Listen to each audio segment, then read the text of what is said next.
Hey everybody, welcome to Average Guy Opinions. I'm your average guy, John Corelli. Day 5, part 5 of my 5-part series with the adventures of my going to visit my dad and trying to get him into assisted living out of his current home and trying to de-hoard along the way. I think we went 5-0.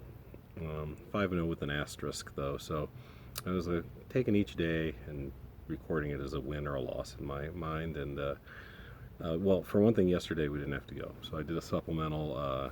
Part 4 of 5 was just me talking about how sad it was for me to go through other people's mail that my father and my stepmother had never returned, or it was very weird. It was just an entire box of other people's mail, like a shoebox worth. It was very odd. So today is Friday. Just came back. It was a victory in terms of getting things done. We were only there a couple hours. Myself and Logan were there, and got the garage not cleaned out, but cleaned up. My dad was on the phone once again with InnovAge, trying to get hooked up with assisted living. But I got a bunch of boxes of light bulbs out of there. I mean, he was ready. He's ready for the apocalypse. He's got every type of light bulb you can think of, incandescent, compact fluorescent, LED. He's got them all. He's got he's got like a lot of plumbing stuff and shower stuff, a lot of other electronic stuff. Brand new surge protector. I'm keeping this. Ran into some weird stuff today, but we did a good job. Like I said, Logan and I pretty much were only there for a couple hours. Got everything organized in the garage because he gave me some room to do that. He's always wondering though, what are you taking out of there? And I'm like, nothing important, and I'm really not. So much packing material, a lot of packing material going into the trash because he packed everything very tightly, and he was just very how do I want to put it? I don't know. He was very meticulous, I guess, with the way he packed stuff. We ran into a bunch of wine glasses that were packed very nicely, but he didn't need them. He doesn't need that. He hasn't drank wine in years. If he asks for some of the stuff back, I will either say, hey, I'm sorry I got rid of it, or I'll try to just fake it, go and buy a wine glass. I don't think he's going to drink any wine before he dies, so don't need to worry about that. If I look like I'm stoned, it's because my eyes are a little half shut, because my right eye's been giving me a lot of trouble this summer. It traditionally has in June, but now we're halfway through July and it still is. I think there's something in there that I may have to get checked out by a doctor. Like a couple weeks I came out and I remember something fell into it. In fact, it was under this very tree right here. And it was one of those really annoying times where you come out and like, I just need to be outside, because I've been inside a lot. I think it was back when it was like 100 degrees for a few days in a row.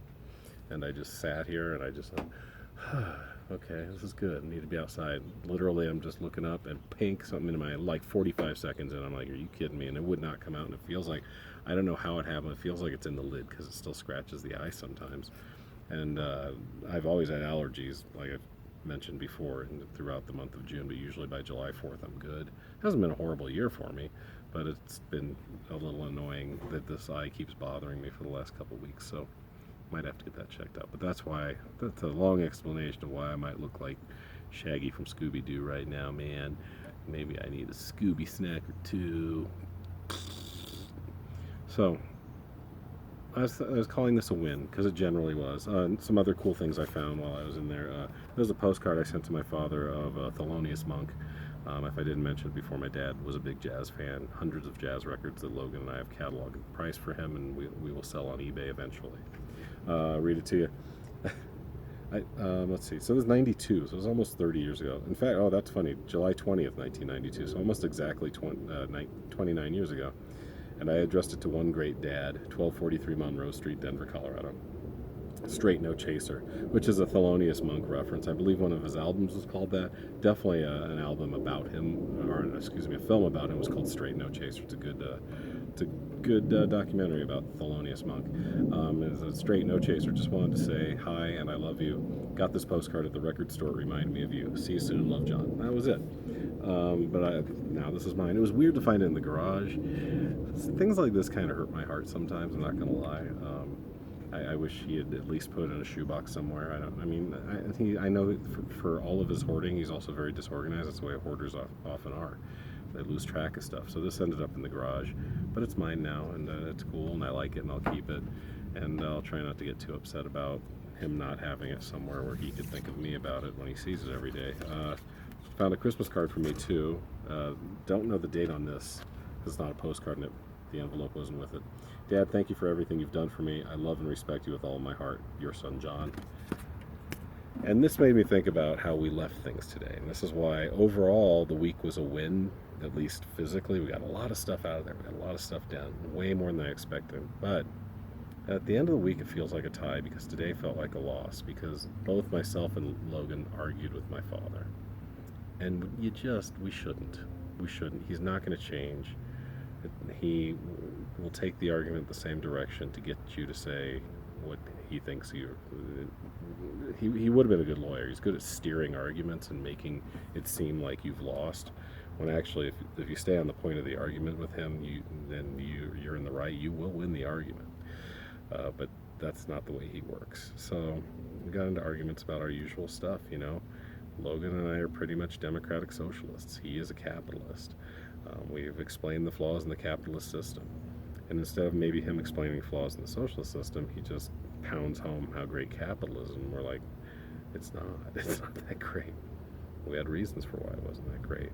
And I'm sorry if my voice is low today. I'm melancholy because of the way we left it. And then it ended up we started arguing.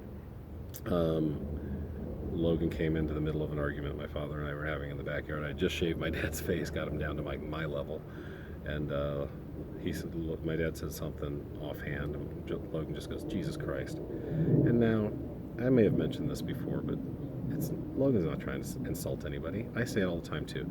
If you're that Christian or that Catholic and you get offended, I suggest you get over it. Grow a thick skin, because atheists have to bend over, grab their ankles, and take stuff like that all the time. We get, at least this atheist and my kid atheist, he gets over it. We're fine.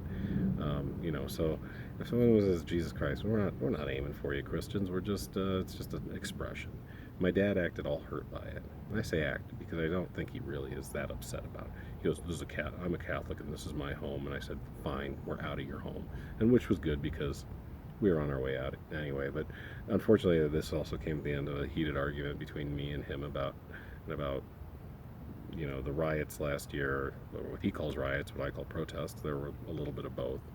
What I think a responsible president should say and do in those cases, and gave him examples of what Trump did not say or did say wrong and didn't do right, of which there were many. But I still feel bad.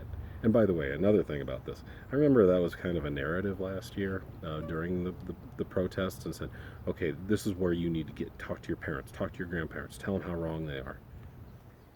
I hate to say it, I don't think it matters. I think after a certain age, you are just set in your ways, unless you're really one of those rare people that has the type of brain that is, I'm not going to say malleable, because that makes it sound like anyone can change your mind, open, I guess, or flexible enough to maybe see things differently as you age. I like to think I've done it. I mean, I've gone more to the left than I ever was. That doesn't make me right or wrong, but it means I have changed my views on a lot of things. That also helps that I have a kid who is probably trans. I say probably because we still don't know. The jury's still out on where his life is headed sexually. But I've changed my viewpoints on trans people and what they are and who they are and what they represent, and it was a big, swift kick in my metaphorical balls that I needed. I needed to learn this stuff. But so overall, the week felt like a win physically, but a loss emotionally. It's hard because I'm never going to connect with this man the way I want to.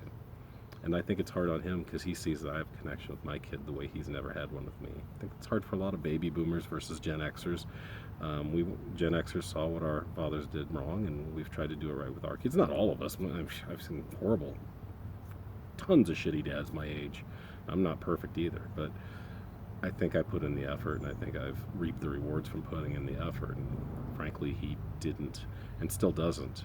He doesn't treat me like a man. He doesn't respect my opinions. And that sucks. But having said that, I shouldn't have left it the way I left it today. I was really upset with myself. I even took it out on Logan a little bit on the drive home. And those are, when it comes down to it, those are the changes that really need to be made within me, because I'm not going to change anybody. change you. And that's the best you can do in this life. So I'll keep trying to change. I've got 4 days away from my dad, so that's good, and I'll give you an update on what's going on with my life this weekend next time. Thanks a lot. Thanks for listening. Thanks for watching. Appreciate you all. Bye.